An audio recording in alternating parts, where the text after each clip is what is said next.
देखो, हम पढ़ेंगे राजस्थान के लोक देवता। तो राजस्थान के लोक देवताओं में हमने जो पंचपीर थे वो पढ़ चुके हैं। लोक देवताओं का सामान्य परिचय पढ़ चुके हैं। राजस्थान के जो पंचपीर थे वो भी पढ़ चुके हैं।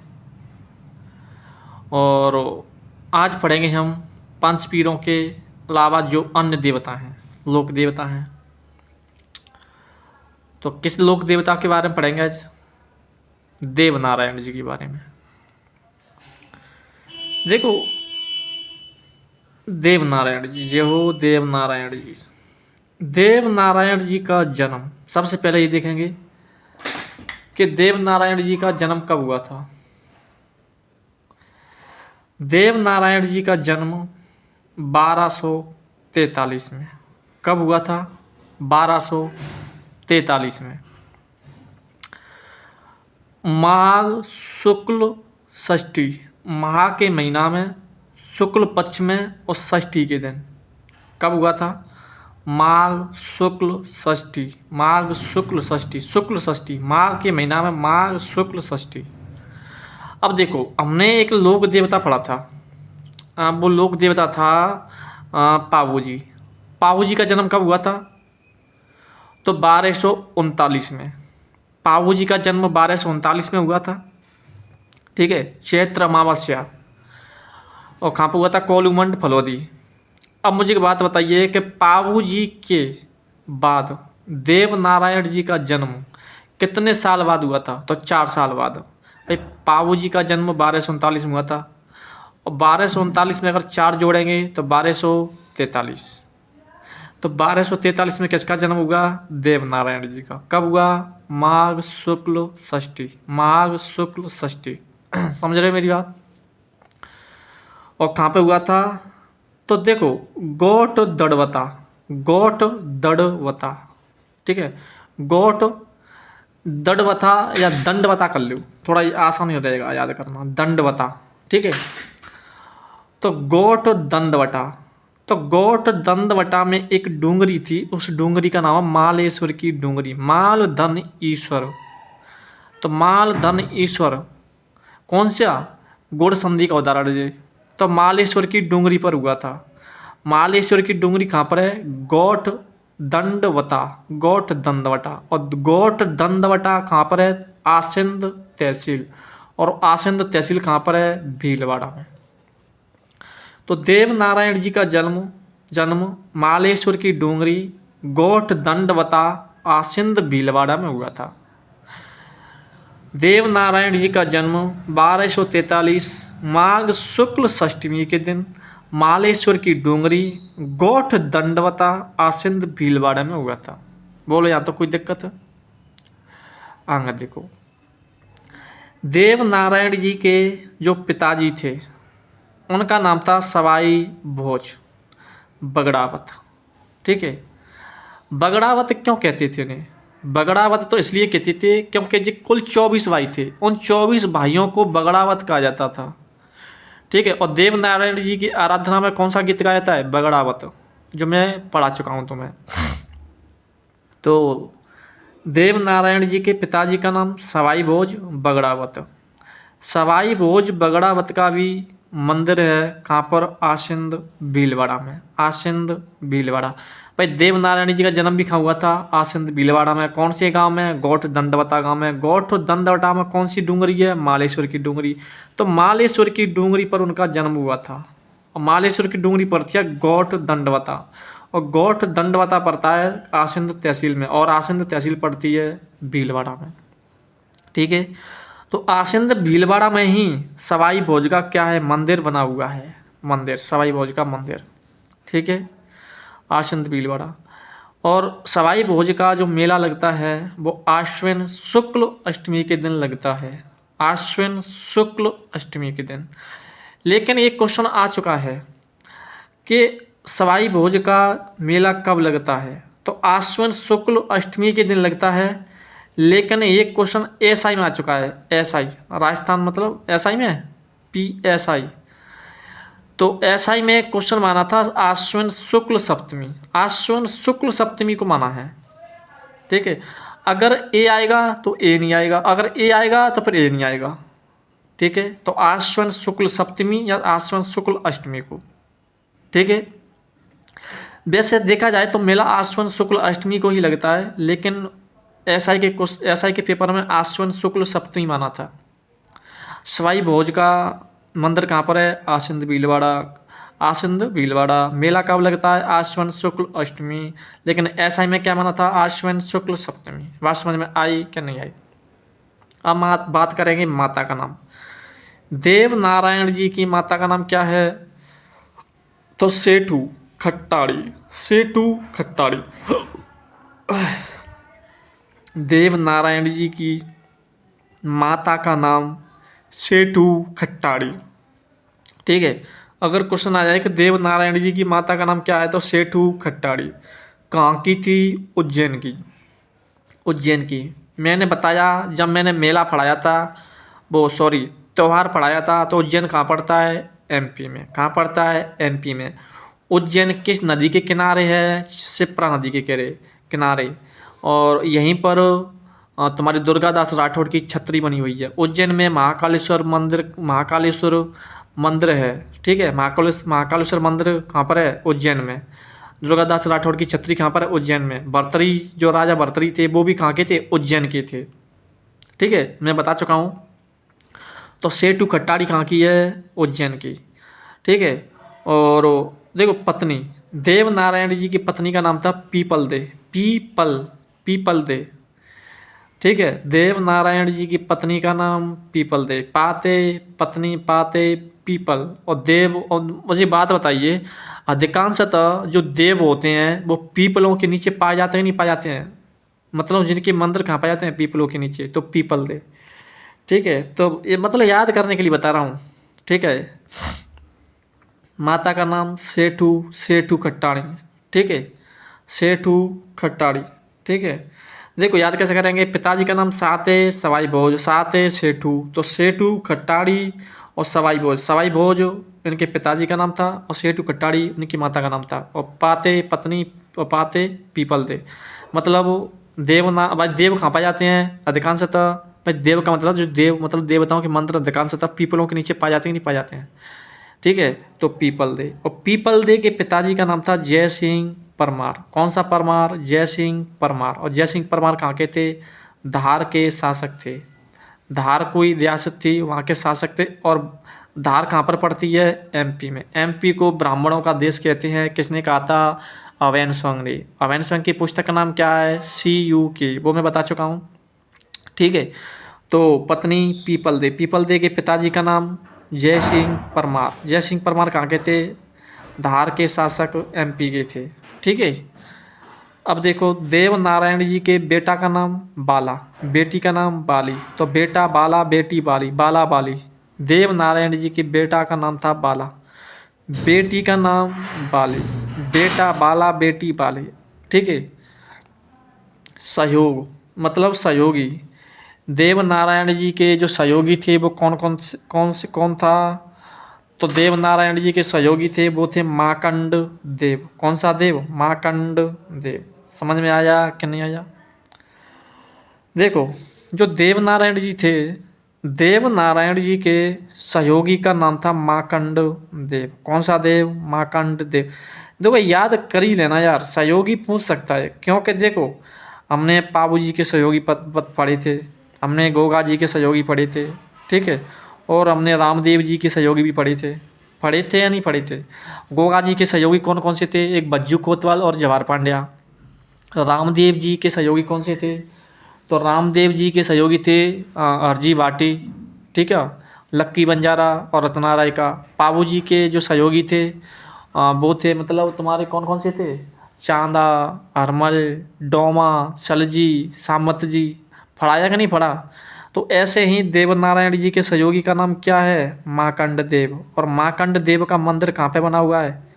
नाग पहाड़ी पर। और नाग पहाड़ी कहाँ पर है? अजमेर में। बात समझ में आई कि नहीं आई? देव नारायण जी के सहयोगी का नाम मार्कंड देव। मार्कंड देव, देव तो देव नारायण जी देव थे, मार्कंड देव। ठीक है, ऐसा याद मतलब याद करे और यार कोई तरीका देखा करो याद करने का, उसमें कोई ना कोई ऐसा शब्द देखो कि वो हमें याद हो सके। ठीक है, तो जैसे देव है तो देव थे देवनारायण जी, और मार्कंड देव तो मार्कंड देव, तो सहयोगी कौन है? मार्कंड देव। मार्कंड देव जी का मंदिर कहाँ पर है? नाग पहाड़ी, नाग पहाड़ी। ठीक है, और नाग पहाड़ी कहाँ पर है? अजमेर में। कहाँ पर है? अजमेर में। देव नारायण जी के बचपन का नाम था उदय सिंह, उदय सिंह। देव नारायण जी के बचपन का नाम क्या था? उदय सिंह। क्या था? उदय सिंह। बोलो बात समझ में आई कि नहीं आई? उदय सिंह। देव नारायण जी के बचपन का नाम उदय सिंह। यहाँ तक कोई डाउट पूछ सकते हो? ठीक है, दोबारा देख लो बेशक। हमने क्या देखा? देवनारायणी। देवनारायण जी का जन्म 1243 माघ शुक्ल षष्ठी। कहाँ पर हुआ था? मालेश्वर की डूंगरी, गोठ, दंडवता, आसिंद, भीलवाड़ा। पिताजी का नाम सवाई भोज बगड़ावत। सवाई भोज बगड़ावत का मंदिर कहाँ पर है? आसिंद भीलवाड़ा में। मेला कब लगता है? आश्विन शुक्ल अष्टमी के दिन, लेकिन ऐसा ही में क्या माना था? आश्विन शुक्ल सप्तमी। माता का नाम सेठू खट्टाणी। माता का नाम सेठू खट्टाणी। कैसे याद करेंगे? सात है सवाई भोज, पिताजी का नाम सवाई भोज था, सात है माता का नाम सात है सेठू खट्टाणी। कहाँ की थी? उज्जैन की। पत्नी का नाम पीपल दे। पाते पत्नी पाते पीपल दे। कैसे बताया था कि पीपल मतलब देवता सबसे ज़्यादा कहाँ पाए जाते हैं? तो देवल देव मतलब देवनारायण कहाँ पाए जाते हैं? पीपल के नीचे। पीपल देव के पिताजी का नाम जय सिंह परमार। जय सिंह परमार कहाँ का था? धार का। धार का शासक था एमपी।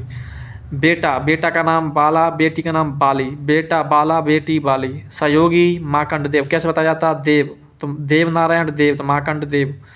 मार्कंड देव का मंदिर कहाँ पर है? नाग पहाड़ी। नाग पहाड़ी कहाँ पर है? अजमेर में। मार्कंड देव का मंदिर नाग पहाड़ी अजमेर। बचपन का नाम उदय सिंह। देव नारायण जी के बचपन का नाम क्या है? उदय सिंह। बात समझ में आई कि नहीं आई? चलो आगे देखो। अब देखो कि जो देव नारायण जी थे, कौन? देव नारायण जी। देव नारायण जी को हम आयुर्वेद का जनक कहते हैं। किसका जनक? आयुर्वेद का जनक। आयुर्वेद का जनक इसलिए कहते हैं क्योंकि सभी रोगों के निवारक माने जाते हैं। मतलब इनके पास ऐसी दवाइयाँ थीं कि सभी रोगों की दवाई थी इनके पास। कोई भी रोगी पहुंच जाता तुरंत उनके लिए आयुर्वेदिक दवाइयाँ दी जाती थी। ठीक है, इसलिए उन्हें हम आयुर्वेद का जनक कहते हैं और सभी रोगों के निवारक कहते हैं। और देवमाली नाथ। कौन से नाथ? देवमाली नाथ। और राज्य क्रांति का जनक। देवमाली नाथ मतलब उन्होंने अपना अंतिम समय कहाँ पर बिताया था? तो देव नारायण जी ने अपना अंतिम समय देवमाली में बिताया था। असलियों में हम उन्हें देवमाली नाथ कहते हैं। कौन सा नाथ? देवमाली नाथ। राज्य क्रांति का जनक क्यों कहते हैं? देखो, उन्होंने राज्य क्रांति का जनक इसलिए कहते हैं क्योंकि देखो, एक युद्ध आता है, मैं तुम्हें बताता हूँ। एक युद्ध आता है जो कि तुम्हारे राज्य क्रांति का जनक क्यों कहते हैं, चल मैं बता देता हूँ, अभी बता देता हूँ। वैसे आगे बताने का मुझे चांस बताने का वो था, लेकिन अभी बता देता हूँ। राज्य क्रांति का जनक इसलिए कहते हैं क्योंकि इनके पिताजी थे सवाई भोज बगड़ावत, और सवाई भोज बगड़ावत का मतलब युद्ध हुआ था किसके साथ? दुर्जनसाल के साथ। दुर्जनसाल कहाँ का था? बिनाय का शासक था। ठीक है, तो बिनाय के शासक दुर्जनसाल के साथ युद्ध हुआ था।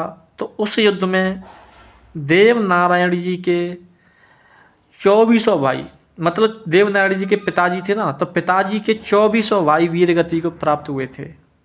फिर युद्ध हुआ था देवनारायण जी के साथ। ठीक है, देवनारायण जी और दुर्जनसाल के मध्य। तो देव नारायण जी ने दुर्जनसाल को मौत के घाट उतारा और अपने पिताजी का बदला लिया। तब से उनको हम राज्य क्रांति का जनक कहते हैं। क्या कहते हैं? राज्य क्रांति का जनक। देवमाली क्यों कहते हैं? क्योंकि उन्होंने देवमाली नाथ क्यों कहते हैं? क्योंकि उन्होंने अपना अंतिम समय कहाँ बिताया था? देवमाली में। ठीक है, आयुर्वेद का जनक इसलिए कहते हैं क्योंकि ये सभी रोगों की क्या देते थे? आयुर्वेदिक दवाइयाँ। इसलिए उन्हें आयुर्वेद का जनक, सभी रोगों के निवारक कहते हैं। गीत, इनके गीतों को हम नागड़ावत या बगड़ावत कहते हैं। नागड़ावत या बगड़ावत कहते हैं। समझ में आ रहा है कि नहीं आ रहा है? देव नारायण जी के गीतों को नागड़ावत या बगड़ावत कहते हैं। और मैंने बताया भैया ये बगड़ावत इनकी देव नारायण जी की आराधना में कौन सी गीत गाए जाते हैं, बगड़ावत। ठीक है, अगर दोनों आया था ये करना वैसे, पर दोनों को बता के चल रहा हूँ कि इनके गीतों को नागड़ावत या बगड़ावत कहते हैं। देव नारायण जी से संबंधित पुस्तकें, सर उनसे संबंधित कुछ पुस्तकें जैसे देव नारायण बगड़ावत महागाथा। मतलब महागाथा किसकी महागाथा, देव नारायण जी की महागाथा। तो देव नारायण बगड़ावत महागाथा, और एक है बगड़ावत महाकाव्य। एक तो है देव नारायण बगड़ावत महागाथा, एक है बगड़ावत महाकाव्य। दोनों पुस्तक किसी के द्वारा लिखी गई हैं, लक्ष्मी कुमारी चूड़ावत के द्वारा। लक्ष्मी कुमारी चूड़ावत के द्वारा। देखो लक्ष्मी कुमारी चूड़ावत के द्वारा बहुत पुस्तकें लिखी गई हैं, ठीक है। तो लक्ष्मी कुमारी चूड़ावत के द्वारा देव नारायण बगड़ावत महागाथा, देव नारायण बगड़ावत महागाथा और बगड़ावत महाकाव्य। बगड़ावत महाकाव्य किसके द्वारा, लक्ष्मी कुमारी चूड़ावत के द्वारा, ठीक है। और देव नारायण जी को कौन कौन सी जाति अपना आराध्य मानती है, तो देव नारायण जी को गुर्जर जाति के लोग अपना आराध्य मानते हैं। कौन, गुर्जर जाति के लोग। और जो राणा सांगा था, राणा सांगा भी मतलब राणा सांगा देव नारायण जी को क्या मानते थे, अपना आराध्य मानते थे। राणा सांगा और गुर्जर जाति के लोग किसको, देव नारायण जी को अपना आराध्य मानते हैं। गुर्जर जाति के लोग भी अपना आराध्य मानते हैं, और राणा सांगा भी मतलब देव नारायण जी को अपना आराध्य मानते थे। इनके उपदेश, तो देव नारायण जी के जो उपदेश हैं वो किस में संकलित हैं, तो देव जी की बात में। भाई देव जी बात बनाते थे, तो देव जी री बात में की बात, देव की बात नहीं है, देव जी दी बात। ऐसे कर याद कर ले करो, थोड़ा बहुत तरीका अपना देता हूँ मैं। तो देव जी री बात में देव नारायण जी के उपदेश किस में संकलित हैं, तो देव जी री बात। देव की बात, कौन की बात, देव की बात, तो देव जी री बात, देव जी री बात में संकलित हैं। देखो देव नारायण जी पर डाक टिकट जारी किया था, देव नारायण जी पर डाक टिकट जारी किया था 7 सितंबर 2011, याद कर देना।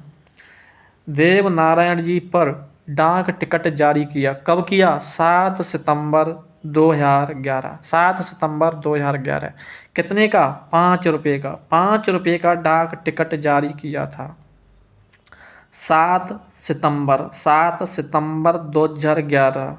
तो 7 सितंबर 2011 में 5 रुपये का डाक टिकट जारी किया, किस पर, देव नारायण जी पर।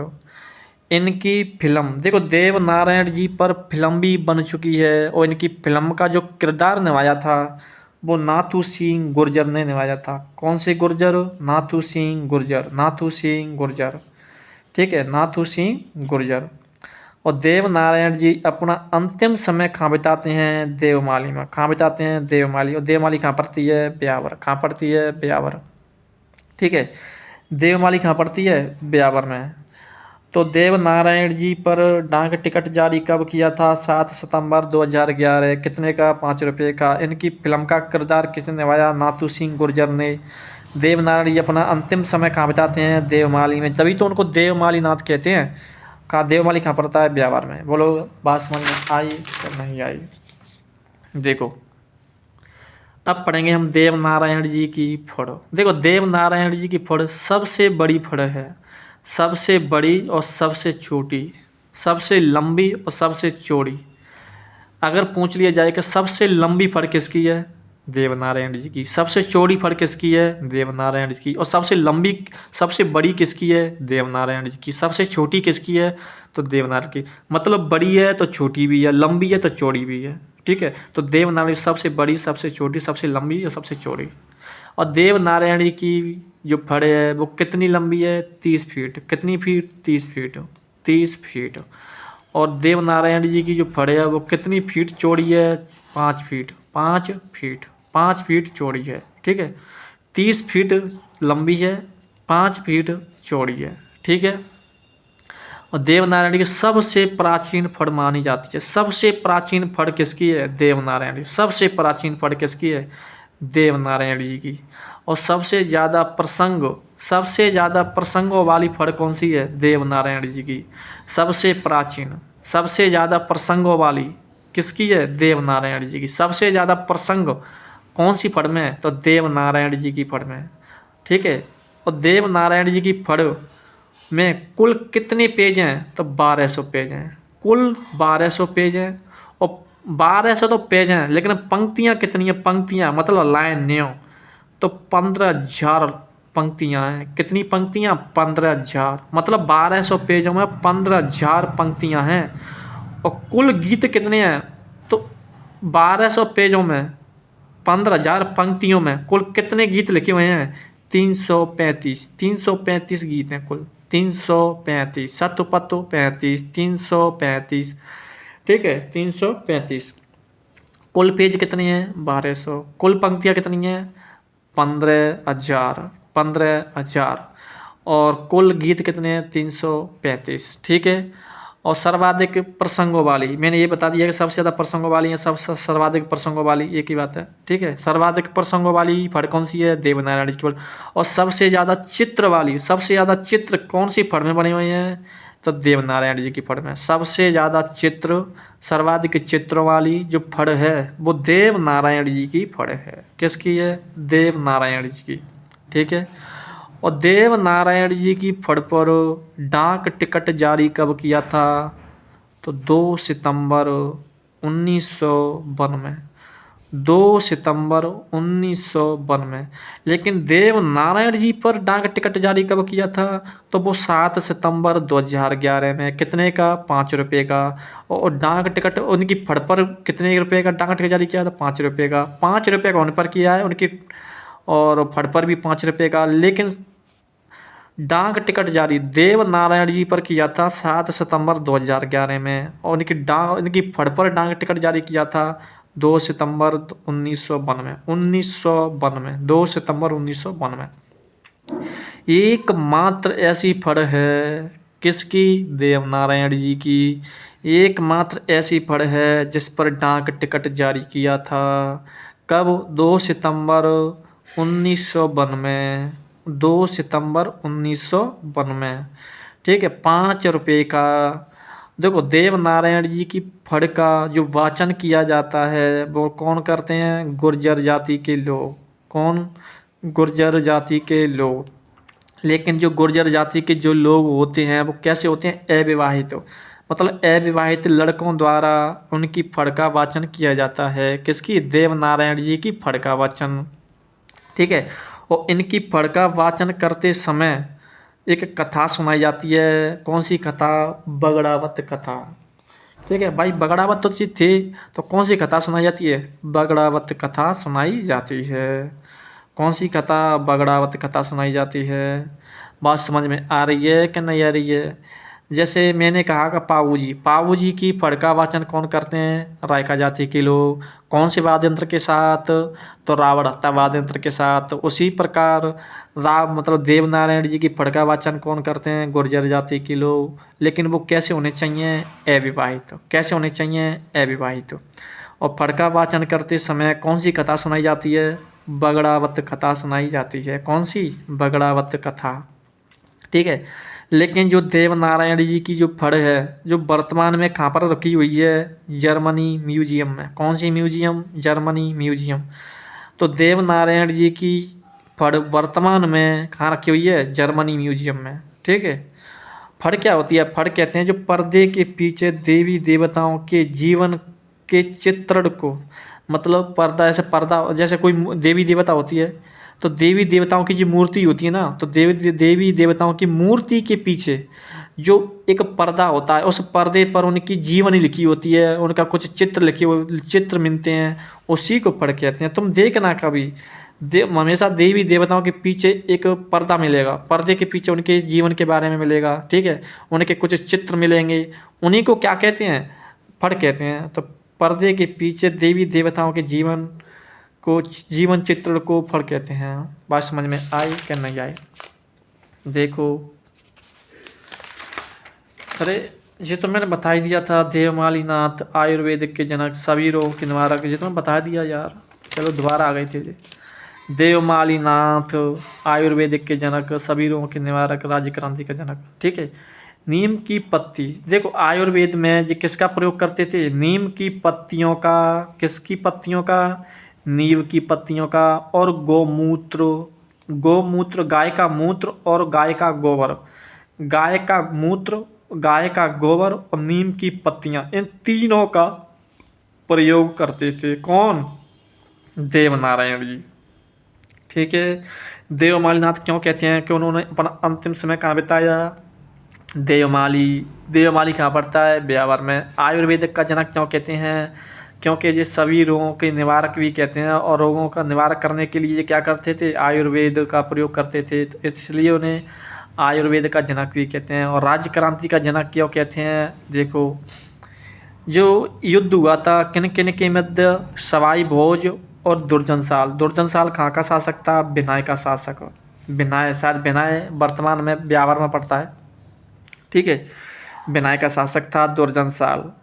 और सवाई भोज, सवाई भोज और सवाई भोज के जो 23 भाई थे, कुल 24 भाई इस युद्ध में वीर गति को प्राप्त हो गए थे। ठीक है। युद्ध का कारण माना जाता है एक राजकुमारी थी, राजमती। कौन सी राजमती? राजकुमारी राजमती। कौन सी राजकुमारी? राजमती राजकुमारी। ठीक है। लेकिन फिर युद्ध होता है देवनारायण जी और दुर्जनसाल के मध्य। तो देवनारायण जी ने दुर्जनसाल को मौत के घाट उतार करके अपने पिताजी का बदला लिया। और फिर देवनारायण जी ने बिन्हाई का शासक, भाई बिन्हाई का शासक कौन था? दुर्जनसाल। दुर्जनसाल को मौत के घाट उतारा, और देवनारायण ने बिन्हाई का शासक किसको बनाया? महेंदू को। महेंदू किसको बनाया? महेंदू को। तो बिन्हाई का शासक किसको बनाया? महेंदी को। महेंदू को किसने? देवनारायण जी ने। इसलिए उसे राज्य क्रांति का जनक कहते हैं। इसलिए उसे राज्य क्रांति का जनक कहते हैं। बात समझ में आई कि नहीं आई? बोलो। देखो, मंदिर, देवनारायण जी का मंदिर कहाँ पड़ता है? गोठ दंडवता। गोठ दंडवता, गोठ दंडवता करो, क्योंकि हमें आसानी हो जाएगी याद करने में। ठीक है। गोठ दंडवता, गोठ दंडवता कहाँ पर इनका जन्म हुआ था? तो गोठ दंडवता, दंडवता में उनका मेला है, मंदिर है, मेला लगता है। और गोठ दंडवता कहाँ पड़ता है? आसिंद भीलवाड़ा। आसिंद भीलवाड़ा। उनका मेला कब लगता है? भाद्र शुक्ल सप्तमी के दिन। भाद्र शुक्ल सप्तमी के दिन। देखो, उनका जन्म कब हुआ था? तो माघ शुक्ल षष्ठी के दिन। लेकिन मेला कब लगता है? भाद्र शुक्ल सप्तमी के दिन। भाद्र शुक्ल सप्तमी के दिन। बात समझ में आ रही है कि नहीं आ रही है? भाद्र शुक्ल सप्तमी के दिन। ठीक है। अब देखो, हमने पढ़ा था रामदेव जी। रामदेव जी का भी जन्म, वो मेला कब लगता है? तो भाद्र के महीना में शुक्ल पक्ष में। लेकिन उनका मेला द्वितीय से लेकर के दसवीं तक लगता है, और इनका लगता है सप्तमी के दिन। ऐसा याद कर लो, क्या दिक्कत है सप्तमी में। ठीक है। पर रामदेव जी का जन्म लगता है, वो मेला लगता है भादों के महीने में शुक्ल पक्ष में, लेकिन उनका भाद्र द्वितीय से लेकर के दसवीं तक उनका सप्तमी के दिन लग रहा है। और क्या है? तो भाद्र शुक्ल सप्तमी। और गोठ दंडवता में जो इनका मंदिर है, उसके मंदिर में ईंट की पूजा की जाती है। क्या की जाती है? ईंट की पूजा। और ऐसा बताया जाता है कि इनके मंदिर में जो ईंट की पूजा की जाती है, और प्रसाद के रूप में क्या चढ़ाते हैं लोग? छाछ चढ़ाते हैं। छाछ, रबड़ी, नीम के पत्ते किस पर चढ़ाते हैं? देवनारायण जी के मंदिर पे। ठीक है। तो पूछ लिया जाए कि कौन से लोक देवता हैं जिस पर छाछ, रबड़ी, नीम के पत्ते चढ़ाए जाते हैं? तो देवनारायण जी। और कौन से लोक देवता हैं जो ईंट की पूजा की जाती है? तो देवनारायण जी। देवनारायण जी का मंदिर गोठ दंडवता आसिंद भीलवाड़ा। मेला कब लगता है? भाद्र शुक्ल सप्तमी के दिन। ईंट की पूजा की जाती है, और इन पर नीम, छाछ, रबड़ी वगैरह चढ़ाई जाती है। ठीक है। और इनके अन्य मंदिर देखो, देवमाली। देवमाली क्या है? देवमाली वो देवमाली है जिन्होंने अपना अंतिम समय बिताया, और देवमाली में ही उन्होंने क्या ली थी? समाधि ली थी। देवनारायण जी ने समाधि कहाँ पे ली थी? देवमाली ब्यावर में। देवधाम, सर देवधाम क्या है? देवमाली, देवधाम। ठीक है। और देवडूंगरी। देवमाली, देवधाम, देवडूंगरी, ये चार ऐसे ऊपर के हैं। गोठ दंडवता, देवमाली, देवधाम और देवडूंगरी। ये चारों ऐसे मंदिर हैं जिनको गुर्जरों का चार धाम कहते हैं। मतलब इनको गुर्जर जाति के चार धाम कहलाते हैं। ठीक है, गुर्जरों के क्या कहलाते हैं? चार धाम। कौन कौन से? कि एक तो गौठ दंडवता, एक है देवमाली, एक है देवधाम, माली धाम डूंगरी, माली धाम डूंगरी, देवमाली धाम, देवधाम और देव डूंगरी। ये चारों ऐसे मंदिर हैं जो गुर्जर जाति के चार धाम कहलाते हैं। ठीक है, देवमाली कहाँ पड़ता है? ब्यावर में इन्होंने समाधि दी थी। देवधाम कहाँ पड़ता है? जोधपुरिया, और जोधपुरिया कहाँ है? टोंक। देवधाम जोधपुरिया टोंक। देव डूंगरी कहाँ है? चित्तौड़गढ़, चित्तौड़गढ़। देवधाम जोधपुरिया टोंक। देव डूंगरी कहाँ पर है? डूंगरी चित्तौड़गढ़। यहाँ पर राणा सांगा ने मंदिर का निर्माण करवाया था, क्योंकि राणा सांगा उनको अपना आराध्य मानते थे। किसको? देव नारायण जी को। तो राणा सांगा ने देव नारायण जी का मेला कहाँ, सॉरी, देव नारायण जी के मंदिर का निर्माण कहाँ करवाया? देव डूंगरी पर। और देव डूंगरी कहाँ है? चित्तौड़गढ़। ठीक है, और एक है देवास और बिनाय। देवास, देवास कहाँ पड़ता है? एमपी में। जो तो देवास एमपी में गया, मुझे अपने राजस्थान ही पढ़ते हैं। गोठ दंडवता, देवमाली, देवधाम, देव डूंगरी। देव डूंगरी चित्तौड़गढ़ में, देवधाम जोधपुरिया टोंक में, देवमाली ब्यावर में। ठीक है, लेकिन जो देवास है वो एमपी में गया। तो इसे देव नारायण का ननिहाल था। देव नारायण जी का जो ननिहाल था वो कहाँ था? देवास। क्योंकि उनकी माता जी का नाम क्या था? सेठू कटाड़ी। सेठू कटाड़ी कहाँ की है? एमपी की, उज्जैन की। थी या नहीं थी? तो वहीं पर, मतलब देवास, मतलब देवास कोई गांव वगैरह होगा शायद, कोई ना कोई। उज्जैन, उज्जैन कोई मतलब जिला है प्रेजेंट में, लेकिन उज्जैन में कोई जिल वो होगा। ठीक है, देवास। तो उनका ननिहाल था देव नारायण जी का देवास। बिनाय, बिनाय मतलब बिनाय, जो बिनाय का शासक था दुर्जनशाल, उसको मौत के घाट उतार करके लोगों को मुक्त कराया।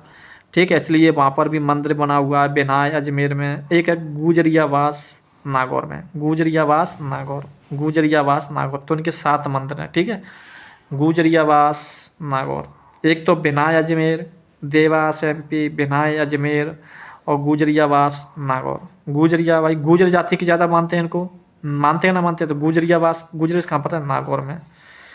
ठीक है, ऊपर के चारों धाम, ऊपर के चारों मंदिर गुर्जर के 4 धाम कहलाते हैं। मतलब कौन से? ये वाले गौठ दंडवता, देवमाली, देवधाम, देव डूंगरी। ठीक है, मंदिर में छाछ, रबड़ी और नीम के पत्ते चढ़ाए जाते हैं। मंदिर में छाछ, रबड़ी और नीम के पत्ते चढ़ाए जाते हैं। ठीक है, तो बोले आता कोई दिक्कत बताइए, कुछ दिक्कत है तो बताइए। ठीक है, देखो, तो हमने आज देव नारायण जी के बारे में पढ़ा था। ठीक है, और भी देवता हैं, हम उनको अगली क्लास में पढ़ेंगे। ठीक है, अगर कोई दिक्कत हो तो बताना। ठीक है, ठीक।